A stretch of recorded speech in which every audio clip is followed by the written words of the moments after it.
In a small Yoruba village called Ayegbaju, surrounded by lush palm trees and the gentle flow of a winding river, lived a young peasant girl named Morayo.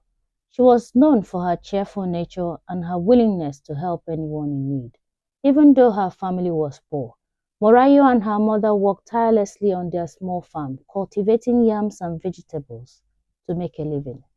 Despite their hardship, Morayo always wore a radiant smile, her optimism shining through even the toughest days. One late afternoon, as Morayo carried a basket of yam on her head back from the farm, she heard a distressed voice calling out from a bush path. She stopped and listened. The cries were faint but unmistakable.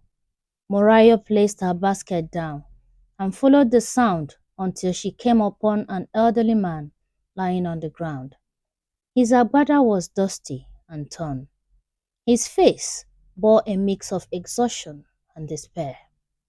"Baba, Kilode, what happened?" Morayo asked, kneeling beside him. The man, whose name was Baba Adeoye, explained with a weak voice that he had been robbed by bandits while traveling from the nearby town of Akure.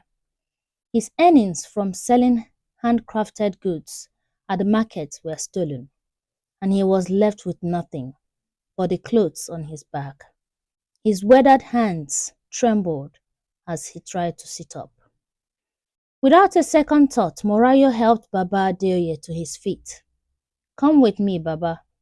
Our home is small, but my mother and I will take care of you," she said warmly, her voice filled with reassurance. When they arrived at her family's mud house, Morayo's mother, Aduke, welcomed Baba Adeoye with open arms. They gave him water to drink, food to eat, and a mat to rest on. That night, as they shared a mother's meal of yam porridge and smoked fish, Baba Adeoye listened to Morayo talk about her dreams.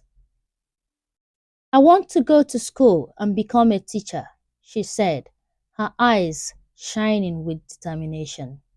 "I want to help children in our village learn how to read and write."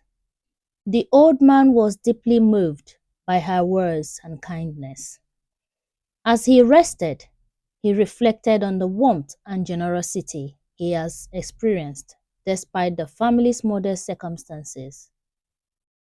Early the next morning, he thanked Morayo and her mother profusely. "Your kindness will not be forgotten," he promised before setting out to continue his journey. Several weeks later, just as the village was buzzing with its usual activities, a grand carriage pulled by two white horses arrived in Ayegbaju. The villagers gathered to see who it could be. Children ran behind the carriage, and the elders stepped out of their huts, curious about the unusual visitor.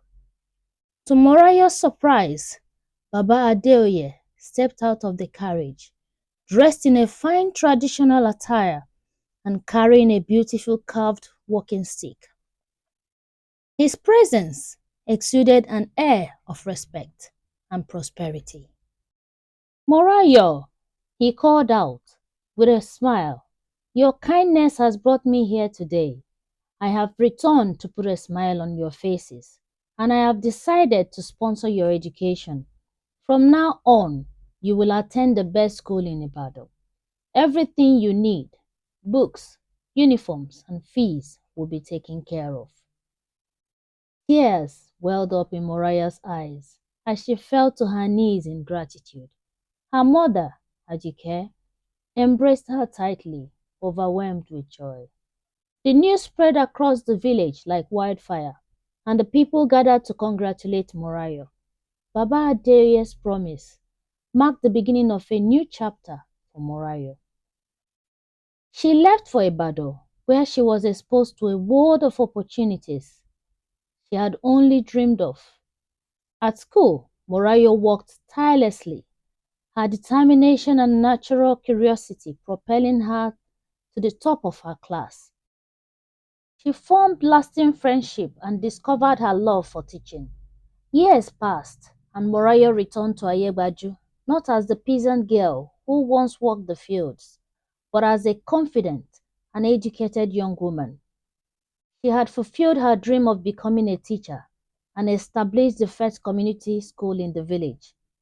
The school, built with the support of Baba Adeoye and other benefactors, became a beacon of hope for the children in the region. Under Morayo's guidance, children from all over the village learned how to read and write and dream beyond the horizon of the river. The once quiet village became a hub of learning and progress. Baba Adeoye, now an old man but content, visited Morayo School one sunny afternoon. He sat under the shade of a large iroko tree, watching children play and laugh. Their joy and curiosity reminded him of Morayo's youthful optimism. "Omo me," he said to Morayo, his voice filled with pride. "You have done more than I could have imagined. It gladdens my heart to see what your kindness has achieved." Morayo held his hand and smiled. "Baba, it was your belief in me that made this possible. One good turn truly deserves another." That evening, the village celebrated with music, drumming, and dancing under the moonlight.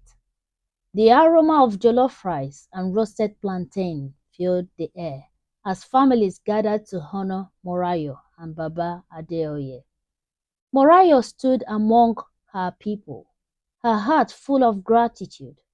Her story became a legend in Ayegbaju, a reminder to all that the act of kindness, no matter how small, have the power to change lives.